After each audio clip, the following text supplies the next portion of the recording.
नमस्कार दोस्तों, मैं चंद्रवीर सिंह आपके और हमारे YouTube चैनल शौर्य गाथाएं में आपका स्वागत करता हूं। दोस्तों, आज का वीडियो कुंवर पृथ्वीराज सिसोदिया का अंतिम वीडियो है, जिसमें हम उनके द्वारा किए गए कई निर्भीक शौर्यपूर्ण कार्यों का उल्लेख यहाँ करेंगे।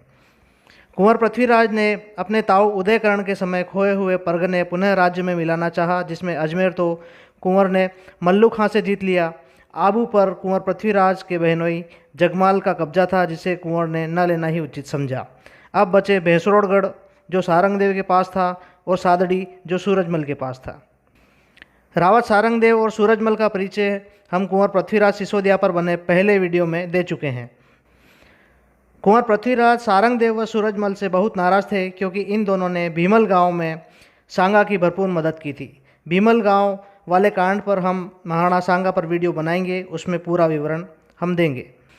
कुंवर पृथ्वीराज ने महाराणा रायमल से कहा कि अपनी लाखों रुपए वाली जागीरें लोगों में यूं ही बटी पड़ी है।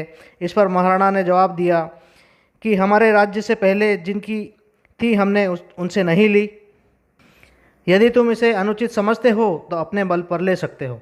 महाराणा रायमल की मौल स्वीकृति मिलते ही कुंवर पृथ्वीराज ने 2000 सैनिक लेकर सारंगदेव के ठिकाने भैंसरोड़गढ़ पर चढ़ाई कर दी।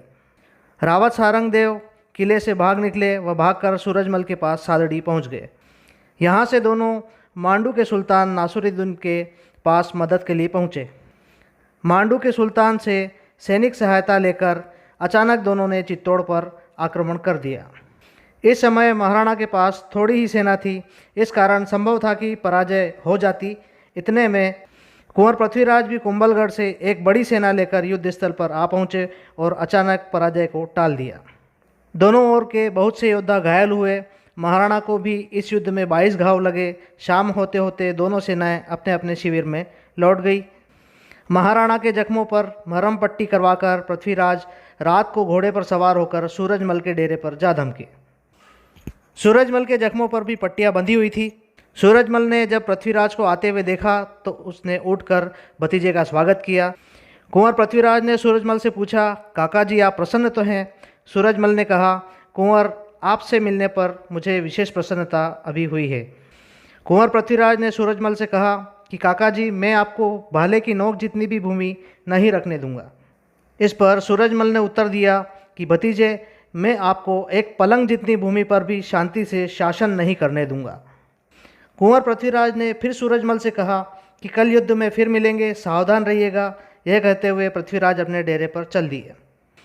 अगले दिन फिर युद्ध हुआ, जिसमें सारंगदेव व कुंवर पृथ्वीराज को कई घाव लगे। युद्ध में परास्त होकर सूरजमल तो सादड़ी चले गए और सारंगदेव बाठड़ा में रहने लगे। एक दिन सारंगदेव से मिलने सूरजमल बाठड़े आए हुए थे। सर्दी के दिन थे। उसी दिन कुंवर पृथ्वीराज 1000 सवार लेकर वहां आ पहुँचे। रात का समय होने के कारण लोग गांव का फलसा बंद करके आग जलाकर निश्चिंत होकर ताप रहे थे। कुंवर पृथ्वीराज फलसा तोड़कर भीतर घुस गए। इधर से तापते हुए राजपूतों ने भी तलवारें संभाली और युद्ध प्रारंभ हो गया। कुंवर पृथ्वीराज ने सूरजमल पर वार किया, लेकिन सूरजमल ने केवल वार बचा लिया। प्रत्युत्तर में सूरजमल ने वार न किया और कहा कि कुंवर हम तुम्हें मारना नहीं चाहते, क्योंकि तुम्हारे मारे जाने से राज्य डूबता है। तुम भले ही मुझ पर शस्त्र चला सकते हो। यह सुनते ही कुंवर पृथ्वीराज ने युद्ध बंद कर दिया और घोड़े से उतरकर पूछा कि काका जी आप यहाँ क्या कर रहे हो? तब सूरजमल ने उत्तर दिया कि भतीजे हम यहाँ निश्चिंत होकर ताप रहे हैं। कुंवर ने कहा कि मेरे जैसे शत्रु के होते हुए भी क्या आप निश्चिंत होकर ताप सकते हैं? तो सूरजमल ने जवाब दिया, हाँ भतीजे मैं निश्चिंत होकर ही ताप रहा हूँ। दूसरे दिन सुबह होते ही सूरजमल तो सादड़ी चले गए और सारंगदेव को पृथ्वीराज देवी के दर्शन हेतु अपने साथ ले गए।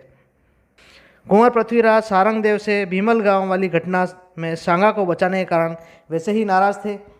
कुंवर पृथ्वीराज ने मौका देखकर अपनी कटार से सारंगदेव की हत्या कर दी। सारंगदेव की हत्या करने के बाद पृथ्वीराज सूरजमल के पास सादड़ी आ गए। कुंवर पृथ्वीराज ने अपनी काकी से मुजरा करके कहा कि काकी मुझे बहुत भूख लगी है। सूरजमल की पत्नी ने भोजन तैयार करवाकर पृथ्वीराज के सामने रख दिया। जब पृथ्वीराज भोजन करने लगे तो सूरजमल भी पृथ्वीराज के साथ थाली में बैठकर भोजन करने लगे। यह देखकर सूरजमल की पत्नी ने थाली में से एक प्याला उठा लिया, जिसमें जहर मिला हुआ था। इस पर पृथ्वीराज ने सूरजमल की ओर देखा और पूछा कि काका जी ये सब क्या है? काकी ने यह प्याला थाली में से क्यों हटाया है? तब सूरजमल ने कहा कि हे पृथ्वीराज, मैं तो तेरा काका हूँ, इसलिए रक्त संबंध से अपने भतीजे की मृत्यु को नहीं देख सकता, लेकिन तेरी काकी को तेरे मरने से क्या दुख, इसलिए उसने जहर का प्याला रखा था। सूरजमल के ये शब्द सुनकर कुंवर पृथ्वीराज बहुत शर्मिंदा हुए और उन्होंने कहा कि मेवाड़ का सारा राज्य आपके लिए हाजिर है, काका जी आप पुनः चित्तौड़ चलें।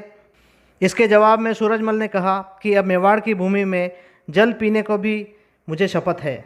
यह सुनकर सूरजमल ने वहाँ से निकलने की तैयारी की। पृथ्वीराज ने बहुत रोका, लेकिन उन्होंने एक भी न सुनी और मेवाड़ के एक कोने में कांठल में जाकर नया राज्य स्थापित किया।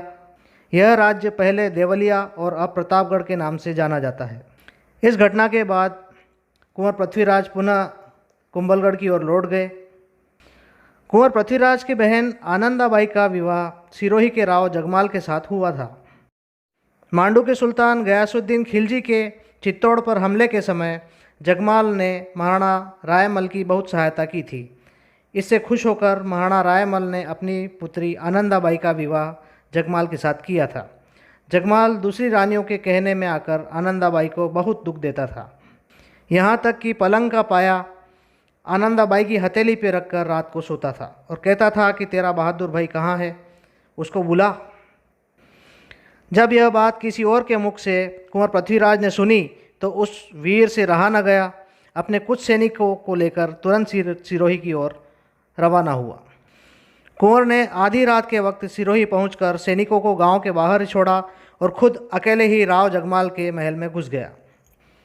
वहां जगमाल गहरी नींद में सोया हुआ था। पृथ्वीराज ने अपने पैर से एक लात मारी तो वह पलंग से नीचे गिर गया।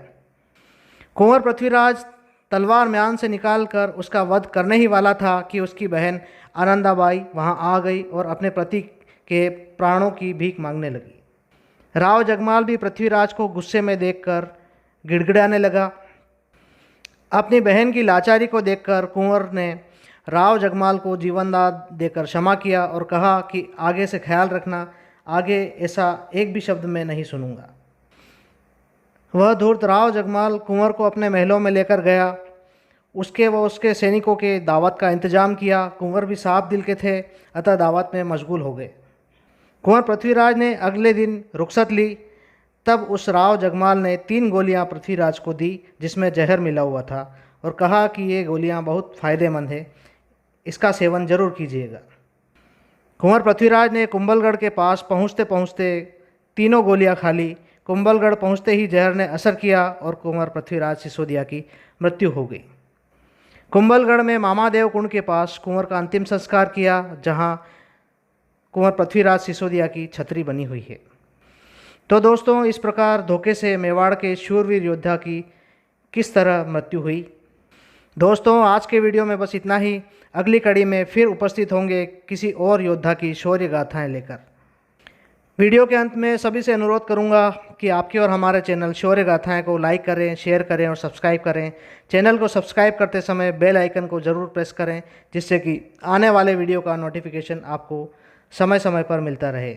धन्यवाद। जय राजपूताना, जय भारत।